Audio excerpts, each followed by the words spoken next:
রাহুল সেই রাতে বুঝতেই পারেনি যে তার জীবনের সবচেয়ে বড় ভুলটা সে করতে চলেছে, যে ভুলটা সে আগেও করেছে, আর আজও সেই ভুলটারই পুনরাবৃত্তি হয়তো তার জীবনটাকে শেষ করে দিতে পারে।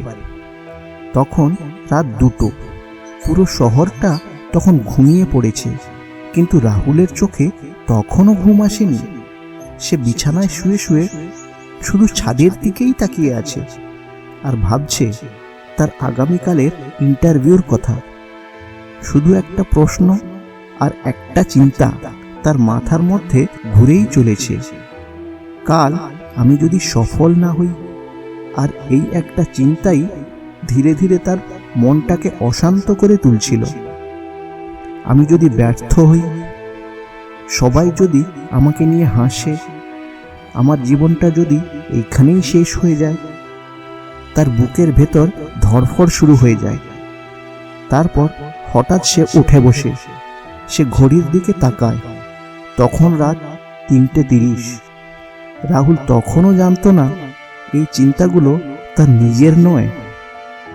কিছুক্ষণ পর হঠাৎ সে শুনতে পেল কেউ যেন ফিসফিস করে কিছু বলছে, তুই পারবি না। রাহুল থমকে গেল, কারণ সে জানে তার ঘরে তো আর কেউ নেই।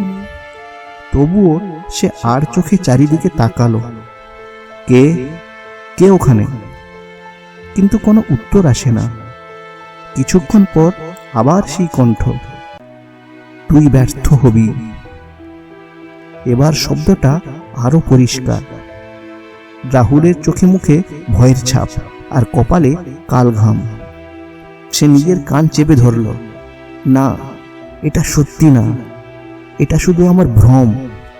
কিন্তু যতই সে শব্দটাকে থামাতে চায়, ততই সেই কণ্ঠটা আরো তীব্র হতে থাকে।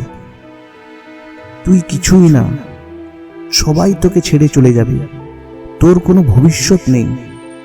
এমন একটা সময় হঠাৎ ঘরের আলোটা নিভে গেল।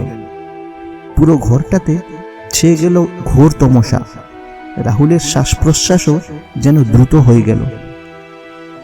তারপর এমন কিছু ঘটবে সেটা রাহুল কখনো কল্পনা করেনি।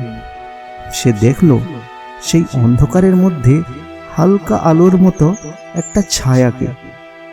সেই ছায়াটা ধীরে ধীরে যেন রাহুলের দিকেই আসছিল। ছায়াটি পাশে আসতেই রাহুল চমকে উঠল। সে সামনে দেখল তার নিজেরই প্রতিচ্ছবি। রাহুল তার চোখের সামনে নিজেকেই দেখছিল। রাহুল ভয় পেয়ে পিছিয়ে গেল আর বলল, কে তুমি? ছায়াটা তখন হেসে বলল, আমি তোর অবচেতন, আমি তোর বিবেক, আমি তোর চিন্তা। রাহুল তখন স্তব্ধ।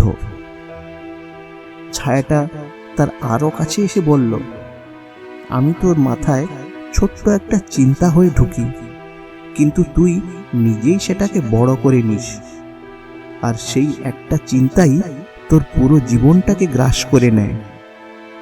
তুই আমাকে যত ভাবিস, আমি ততই বড় হই।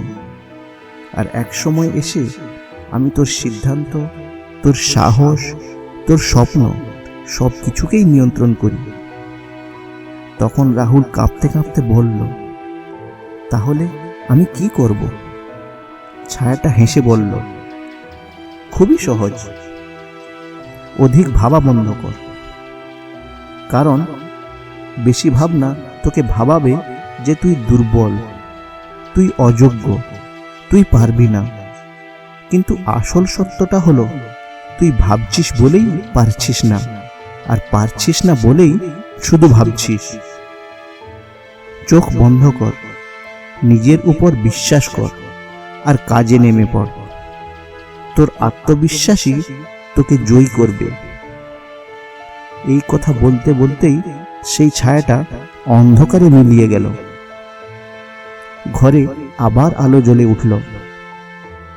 রাহুল দেখল সে একা দাঁড়িয়ে আছে। তারপর গভীর একটা শ্বাস নিল। সে চোখ বন্ধ করল আর মনে মনে বলল, আজ থেকে আমি আর পরিণামের কথা ভাবব না, শুধুই কাজ করব। বন্ধু, একটা কথা সবসময় মনে রাখবে, অতিরিক্ত ভাবনা কোনোদিনও তোমার সমস্যার সমাধান করে না, শুধু তোমার সমস্যাকে আরো বড় করে দেয়। তুমি যতই ভাববে ততই ভেতর থেকে হারবে। তাই ভাবা নয়, আজ থেকেই শুরু করো, শুধু কাজ করো। ধন্যবাদ।